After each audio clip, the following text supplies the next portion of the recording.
Here's a tweet from Jeff Yang. Just saw Last Christmas, and I do believe Paul Feig has become one of our premier creators of chocolate truffle-like films with exemplary casts, dark, bittersweet storylines, and surprisingly nutty centers, neatly wrapped for impulse consumption, and Henry Golding is 100% his muse.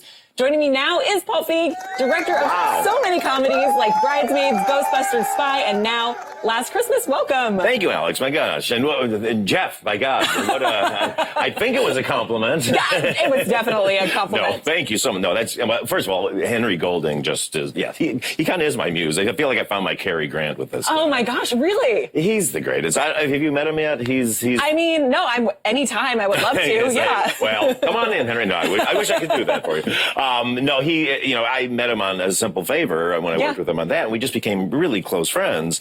And when I read this role of Tom in this great script that Emma Thompson wrote, I was just like, this is him. But this is really who Henry is. This kind of charming, buoyant, positive, just upbeat guy, and he's the best. Oh, that's wonderful. Well, you mentioned that Emma Thompson wrote the actual script, and she's in the movie, of course, as well. Yeah. What was it like when you got the screenplay from her, right? Yeah, well, it was the greatest surprise of my life because I was trying to figure out what to do next, and I was going to sign on to another project. I was literally about to sign this contract, and this script popped into my inbox from Emma Thompson because I was supposed to do. Remember the movie? Remember, it was only a year ago. The movie Late Night that Mindy Kaling wrote. I was supposed to direct that, and then we just had scheduling issues. We couldn't do it. But Emma and I kind of hit it off from that, and so we kept saying we got to do something together. We have similar sense of humor and similar sensibilities. Yeah. So then she just dropped this script on me, and I read it and just was like, I cleared the decks, got rid of the other movie. I'm sorry. To the people doing that movie, they still hate me. And just, we dove in and made this movie. What about it, really pulled you into it? It's so emotional and it's so funny also, but it's this lead character that Emilia Clarke plays. She's a really great, difficult female character. And I love that, and I'm so tired of guys getting to start out being Scrooge and being crazy, and everybody's like, oh, that's great. But if it's a woman, it's like, oh, she's not likable, so this was just like, let's go for it. And, and Emilia Clarke's so wonderful anyway. And, so we just kind of went for it, and I love it. But, Emma Thompson's such a brilliant writer that she just found all these levels. Yeah, well, I found myself really getting lost in some of the scenes just in the streets of London, especially when there was snow around. It was so evocative of all of these other kind of British romantic comedies. Like I was thinking about Bridget Jones and Love Actually. What was it like getting to take to the streets with Emilia Clarke and also Henry Golding? Well, it was a dream come true. I'm such an Anglophile. My wife and I met 29 years ago and fell in love over our love of London. And I've always been going like, how can I show off London the way I love it? And I'm with you. I think Bridget Jones is one of the ones that really showed off London so beautifully with the snow in the end and the big fight and all that. So I was just like, I'm going to show every place that I love. But in order to do that, you have to shoot in the middle of the night. And it's freezing cold. And we had to start shooting at 2 a.m. every night. Oh, my gosh. Yeah. And there's lots of drunk people out at about 3 to 5 a.m. And I got proposed to on the street. Oh, you don't say. Yeah, by this slightly inebriated woman who came up to me. I dress like this all the time on set. And she goes, hey, you look like a proper English gentleman. The kind of man I would marry. And I was like, well, thank you. Thank you very much. Celebrating my 25-year anniversary. Maybe we'd give it a shot. Oh, my gosh. And then she proposed with the lamppost. That's very funny. Yes. Well, one thing, too, is that a lot of your films have a lot of improvisation in them. Was that also true of this one? We did less on this because Emma's script was so great. But at the same time, to get that chemistry between your two lead actors, you want them to play. So they were playing around the edges, and we were playing with a lot of stuff that way. And also, there's a lot of kind of what I call performance improv. Like, try it really angry this time. Try it really funny this time. Try it really, really sad. And just play with these different tones and levels. But Emma Thompson was with me on the set the entire time. I said, you're the writer. You're one of the producers. I want you here. And she wanted to be. But she wasn't originally going to be in the movie. We were just going to, cast somebody for that role.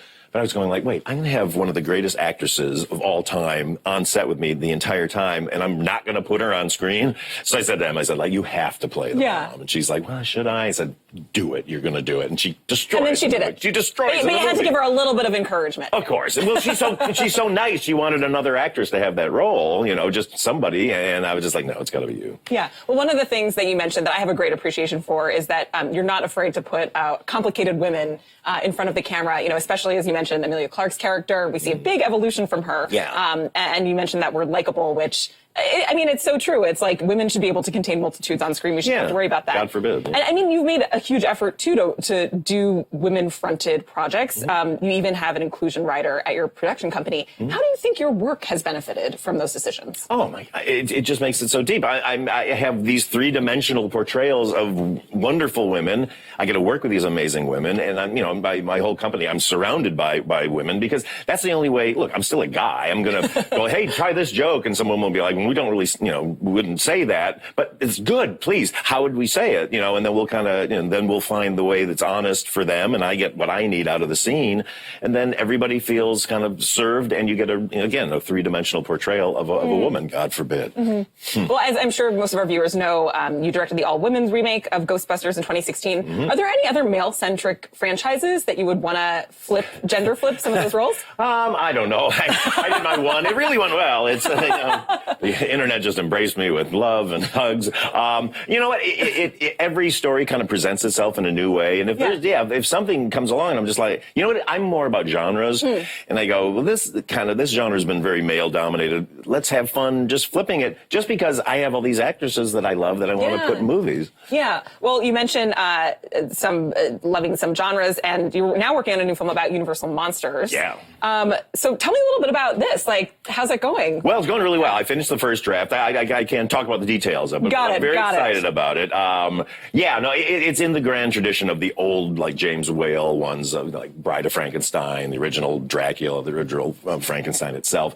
Just because those movies, they were scary, but they also had a good sense of humor about themselves. Like campy, too, to me. Exactly. You know what it is? Because all the emotions and the characters are so extreme, but they're like real. So they're very extreme versions of real people. And so you have fun with that, but you buy it the whole time. And so I'm really on fire about this one. I mean, the internet is very excited about that one. So I don't know if you've been paying attention at all. Oh, yeah. No, I read. No, I always do. I love the internet because I want to take the temperature and see what people think of things. And with Ghostbusters, even when I first put the idea out there, it was just a day of joy, and then the second day was just then it all started happening. I mean, like, the internet can go from being an enthusiastic to, like, not so enthusiastic. Weird, isn't very that? Quickly. Yeah. Do you internalize that stuff? Like, do you actually, once you see the reaction, does that end up impacting the actual work that you're doing? Well, it definitely does affect you, but it affects me more as the kid who used to be bullied in school kind of thing. That was the hardest thing with the Ghostbusters thing, because I kind of wasn't prepared for that, because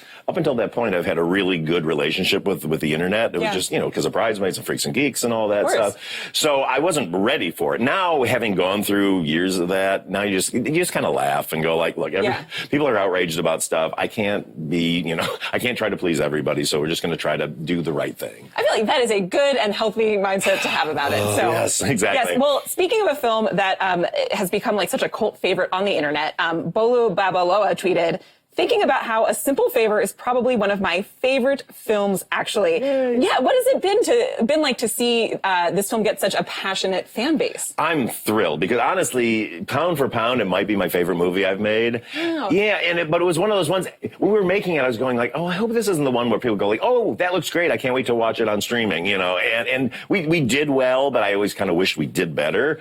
And so it's so exciting that people are finding it, because, I mean, Blake and Anna are so good in that movie. Yeah. I mean, it's just, and so I get more frustrated. Obviously, you want a movie to be successful, but I get frustrated because I want people to see the amazing work that the people I work with do. And so I just love that it's kind of finding its place.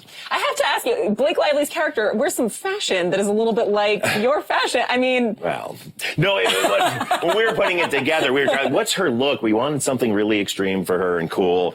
And Renee Kalfas is our amazing costume designer who also did Last Christmas. And yeah, we were sitting around trying to figure it out. And I dress like this, like I said, all the time. And Blake goes, I want to dress like you. And so we did. And Ralph Lauren sent all these old suits from their archives, these women's suits, and some men's suits too. And then Renee and Blake just went in there with these accessories and just altered them. And I mean, oh my God, every time she'd show up in a new outfit, it'd be like, oh my God, that's the greatest thing ever.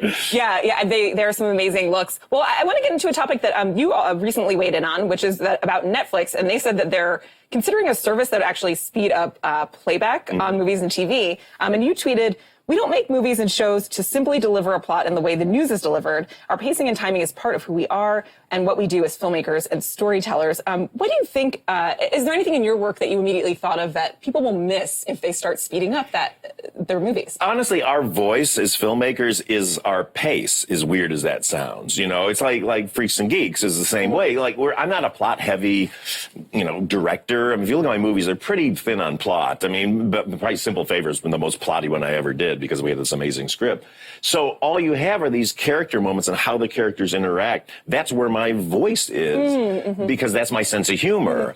And so if this thing of like, I just want to speed through it to know the story. It's like, well, I don't care about the story that much, so if that's all you're trying to get out of this, to me, it's like going, well, let me just go to the back of this Agatha Christie book and see who did it. And then I'm going to read the book. It's like, well, what's the point?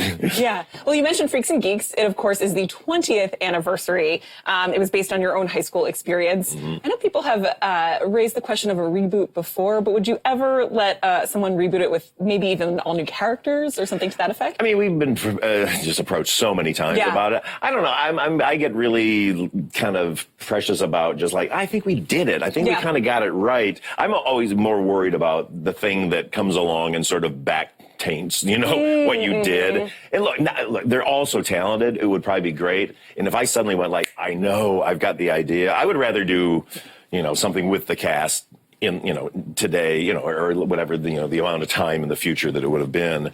But I don't know. I'm not quite into it, but never say never. Yeah. Well, listen, I get it. You don't want to mess with the classic. So, exactly. Yeah. I'm very proud of that show. And we you almost feel like you got away with something. We go like, okay, we're happy with all the episodes. Like, step away. That's it. Well, listen, it has been so much fun getting to talk to you. So thank you for joining me. Thank you. It's so great. And then happy Halloween. I know for me, it's just Christmas all year long. But let's just say my Halloween costume is Christmas. Wonderful. Well, Last Christmas is in theaters on November 8th. Up next, we're talking to Terminator star Diego Boneta.